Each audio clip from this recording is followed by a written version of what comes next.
Hi welcome to Yoyo TV.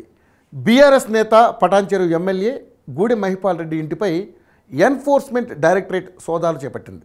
గురువారం ఉదయం 5 గంటల నుంచి పటాన్చెరులో మహిపాల్ రెడ్డి నివాసంలో ఈడీ అధికారులు సోదాలు నిర్వహిస్తున్నారు. ఆయన సోదరుడు మధుసూదన్ రెడ్డి ఇంట్లోనూ ఈడీ అధికారులు సోదాలు నిర్వహిస్తున్నారు.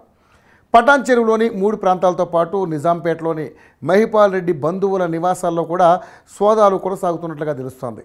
వారి కుటుంబానికి సంబంధించిన సంతోష్ గ్రనైట్స్ ఇతర అనుబంధ సంస్థల కార్యాలయాల్లో కూడా అధికారులు సోదాలు చేపట్టారు. గతంలో లగ్డారం గనుల వ్యవహారంలో పటాన్చెరు పోలీస్ స్టేషన్లో ఎమ్మెల్యే సోదరుడు మధుసూదన్ రెడ్డిపై కేసు నమోదైన సంగతి తెలిసిందే.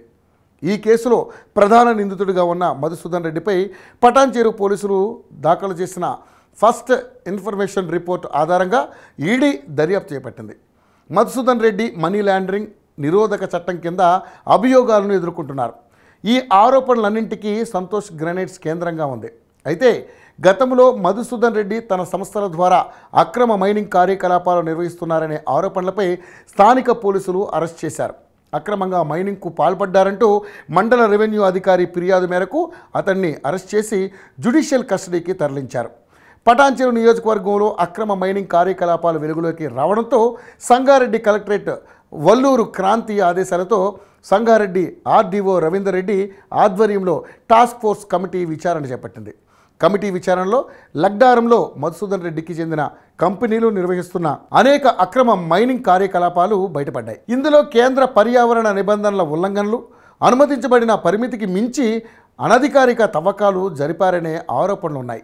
సంబంధిత అనుమతులు గడువు ముగిసినా కూడా మధుసూదన్ రెడ్డి మైనింగ్ కార్యకలాపాలను కొనసాగిస్తున్నారని అధికారులు ఆరోపించారు.